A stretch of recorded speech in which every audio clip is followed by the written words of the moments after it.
देश के अधिकांश राज्यों में भी कांग्रेस पार्टी की ही अकेले यहाँ सरकारें रही हैं, किंतु इनकी गलत नीतियों एवं गलत कार्य प्रणाली की वजह से ही अब ये पार्टी केंद्र व काफी राज्यों के साथ साथ यहाँ उत्तर प्रदेश की सत्ता से भी बाहर हो चुकी है। इसके साथ ही ये पार्टी जबरदस्त जातिवादी होने के कारण शुरू से ही हर मामले में खासकर यहाँ दलित, आदिवासी व अन्य पिछड़ा वर्ग विरोधी पार्टी भी रही है और अभी भी है, जिस कारण केंद्र में रही इस पार्टी की सरकार ने, कांग्रेस पार्टी की सरकार ने इन वर्गों के मसीहा व भारतीय संविधान के मूल निर्माता परम पूज्य बाबा साहब डॉक्टर भीमराव अंबेडकर को भारत रत्न की उपाधि से भी सम्मानित नहीं किया था, जिसके लिए वो हर प्रकार से पात्र भी थे। इतना ही नहीं बल्कि इनकी मूवमेंट को आगे बढ़ाने के लिए अपनी पूरी जिंदगी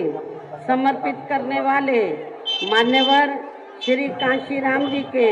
देहांत होने पर भी केंद्र में उस समय इसी कांग्रेस पार्टी की रही सरकार ने उनके सम्मान में एक दिन के लिए भी राष्ट्रीय शोक घोषित नहीं किया था, तथा न ही इस पार्टी की रही सरकार ने पिछड़े वर्ग की आरक्षण संबंधी मंडल कमीशन की रिपोर्ट को भी लागू किया था, जिससे फिर बीएसपी ने अपने कड़े संघर्ष व अथक प्रयासों से केंद्र में रही उस समय श्री बीपी सिंह की सरकार से ही लागू कराया था। साथ ही इसी सरकार में ही बाबा साहब डॉक्टर भीमराव अंबेडकर को भी भारत रत्न की उपाधि से सम्मानित किया गया था। लेकिन अब केंद्र व अधिकांश राज्यों की भी सत्ता से बाहर होने पर यही कांग्रेस पार्टी खासकर दलितों, आदिवासियों व अन्य पिछड़े वर्गों के वोटों की खातिर आए दिन किस्म किस्म की नाटकबाजी करती रहती है, जबकि इन वर्गों के व अन्य और मामलों में भी इस पार्टी की सच्चाई तो ये है कि कांग्रेस पार्टी जब सत्ता में आसीन होती है और इनके अच्छे दिन होते हैं तो तब इस पार्टी को इन वर्गों का विकास व उत्थान आदि याद नहीं आता है और न ही इनको महिलाओं की भी भागीदारी याद आती है। इतना ही नहीं बल्कि इस पार्टी के बाद खासकर यहाँ सपा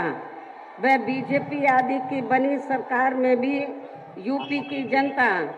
अधिकांश मामलों में काफ़ी ज़्यादा दुखी रही है। सपा की सरकार में तो ज़्यादातर यहाँ गुंडों, बदमाशों, माफियाओं, अराजक तत्वों व सरेआम लूट खसोट करने एवं दंगे फसाद आदि कराने वालों का ही राज रहा है, जिसकी खास वजह से ही इस सरकार में हमेशा यहाँ तनाव की स्थिति बनी रही है। प्रदेश में विकास के कार्य भी ज़्यादातर यहाँ एक विशेष क्षेत्र व एक विशेष समुदाय के लोगों तक ही सीमित होकर रह गए हैं। खासकर दलितों व अति पिछड़े वर्गों के लोगों को हमारी सरकार ने जो अनेकों सुविधाएं दी थी तो उन्हें भी सपा सरकार ने ज़्यादातर खत्म कर दिया है। साथ ही इनके संतों, गुरुओं व महापुरुषों आदि के आदर सम्मान में हमारी सरकार द्वारा जनहित की अनेकों योजनाओं के व नए बनाए गए जिलों के तथा यूनिवर्सिटी व पार्क आदि के जो भी नाम रखे गए थे तो उन्हें भी अधिकांश सपा सरकार ने बदल दिया है। इस प्रकार से इनके प्रति ये है इनका असली प्रेम व सम्मान आदि, जबकि हमारी पार्टी तो इन मामलों को लेकर ये भी सोचकर चल रही थी कि सपा सरकार के हटने के बाद शायद बीजेपी की सरकार सपा के इन फैसलों को जरूर बदल देगी, लेकिन ऐसा नहीं किया गया, जिससे सपा की तरह ही बीजेपी की सरकार की भी इन वर्गों के प्रति तथा इनके संतों, गुरुओं व महापुरुषों आदि के प्रति भी हीन व जातिवादी मानसिकता साफ झलकती है। इसलिए चुनाव में खासकर इन वर्गों के लोगों को सपा के साथ साथ बीजेपी को भी सत्ता में आने से जरूर रोकना है। इसी प्रकार भारतीय जनता पार्टी की सरकार की भी नीतियां व कार्यशैली अधिकांश यहाँ जातिवादी, पूंजीवादी एवं आरएसएस के संकीर्ण एजेंडे को ही लागू करने पर टिकी रही हैं, जिससे प्रभावित एवं शिकार हुए लोगों का इस सरकार में सही से विकास व उत्थान आदि नहीं हो सका है। साथ ही इनका हर स्तर पर काफी ज्यादा शोषण व उत्पीड़न आदि भी किया गया है। धर्म के नाम पर हमेशा यहाँ तनाव व नफरत आदि का वातावरण ही बना रहा है। प्रदेश में अपराध भी काफी ज्यादा बढ़े हैं, खासकर दलित, अकलियत व महिलाएं आदि भी इस सरकार में कतई भी सुरक्षित नहीं रही हैं, लेकिन मीडिया में इनके सही आंकड़ों को ज्यादातर दबा दिया जाता है। इसके अलावा प्रदेश में गरीबों, मजदूरों, बेरोजगारों व अन्य मेहनतकश लोगों के साथ साथ दलितों, आदिवासियों, पिछड़े वर्गों, मुस्लिम एवं अन्य धार्मिक अल्पसंख्यक समाज के लोगों के हित व कल्याण के लिए वर्षों से जो भी यहाँ सरकारी योजनाएं चल रही थी, तो उनका भी इन्हें वर्तमान भाजपा सरकार में सही से पूरा लाभ नहीं मिल पा रहा है। साथ ही दलितों व पिछड़ों को भी अब आरक्षण का पूरा लाभ नहीं मिल पा रहा है, क्योंकि अभी सरकार में भी ज़्यादातर सरकारी कार्य प्राइवेट सेक्टर के जरिए ही कराए जा रहे हैं, जिसमें इनके लिए आरक्षण की कोई भी व्यवस्था नहीं है। सरकारी नौकरियों में भी इनका आरक्षण का कोटा पूरा नहीं किया गया है। मुस्लिम व अन्य धार्मिक अल्पसंख्यक समाज के लोगों के साथ तो बीजेपी की सरकार में अधिकांश यहाँ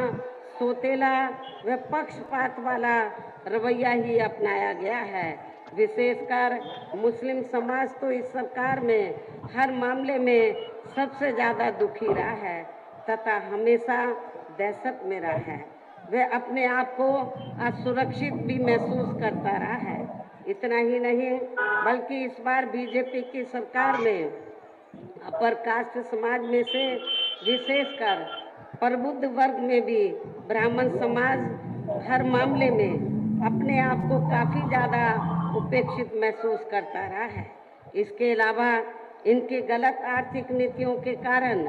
यहाँ गरीबी, बेरोजगारी व महंगाई आदि भी काफ़ी ज़्यादा बढ़ी है। इसके साथ साथ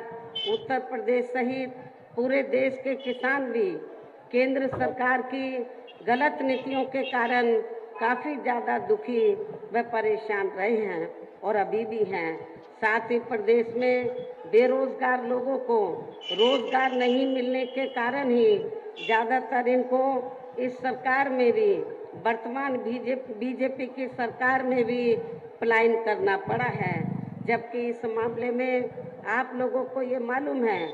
कि जब बीएसपी के नेतृत्व में 4 बार यूपी की सरकार बनी तो बीएसपी की आज़ादी के बाद ये पहली सरकार थी जिस सरकार में यहाँ पर गरीब और बेरोजगार लोगों को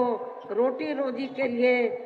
दूसरी पार्टियों की सरकारों की तरह वर्तमान भाजपा सरकार की तरह उनको अपना प्रदेश छोड़कर बाहर के प्रदेशों में नहीं जाना पड़ा है, बल्कि उनको बड़े पैमाने पर मेरी सरकार में यही रोटी रोजी के साधन मिले। इतना ही नहीं बल्कि जो लोग पलायन करके चले गए थे तो मेरी चारों हुकूमतों में वो लोग फिर से यहाँ वापस आ गए और उन्हें भी रोटी रोजी के बड़े पैमाने पर साधन मिले हैं। और मैं आप लोगों को ये विश्वास दिलाना चाहती हूँ कि इस बार जब बीएसपी के नेतृत्व में सरकार बनेगी तो फिर से आप लोगों को रोटी रोजी के साधन दिए जाएंगे। आपको पलायन करना नहीं पड़ेगा रोटी रोजी के लिए। इस प्रकार से इन सभी विरोधी पार्टियों की रही सरकारों में शुरू से यहाँ यूपी की जनता काफी ज्यादा दुखी व परेशान रही है। विशेषकर कोरोना महामारी के दौरान तो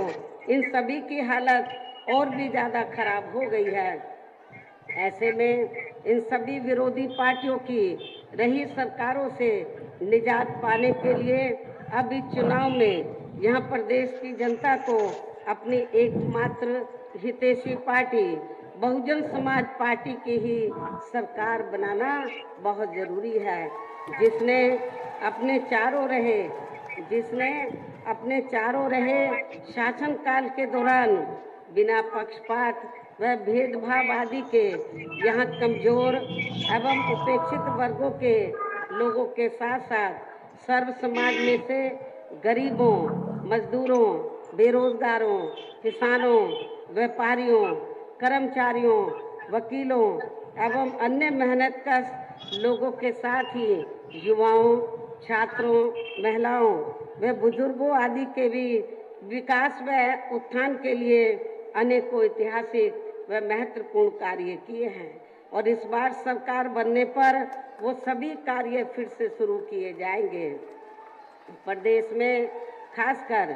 गरीबी एवं बेरोजगारी आदि को दूर करने के लिए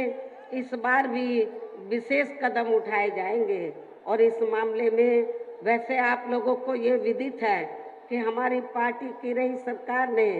यहाँ गरीब एवं भूमिहीन लोगों को खेती करने के लिए काफ़ी सरकारी फ्री जमीन भी दी है और उससे नियमों के तहत यहाँ आगे भी जरूर दिया जाएगा। इस बार सरकार बनने पर यहाँ नियमों के तहत उसे आगे भी जरूर दिया जाएगा। पूर्व की तरह इस बार भी गरीब आवासहीनों को सभी सुविधाओं के साथ फिर से 2 कमरों के पक्के मकान फ्री में बनाकर दिए जाएंगे। साथ ही पूर्व की और यहां पर बसपा सुप्रीमो मायावती ने चुनावी जनसभा को संबोधित किया। आपको बता दें कि गोरखपुर में है मायावती, कांग्रेस दलित पिछड़ा विरोधी पार्टी है। मायावती ने तमाम बड़ी बातें कही। उन्होंने कहा कि सपा में गुंडों माफियाओं का राज रहा है। साथ ही साथ मायावती ने कहा कि बसपा एक ऐसी पार्टी है जो अकेले ही चुनाव लड़ रही। बाबा साहब को भारत रत्न नहीं दिया था कांग्रेस ने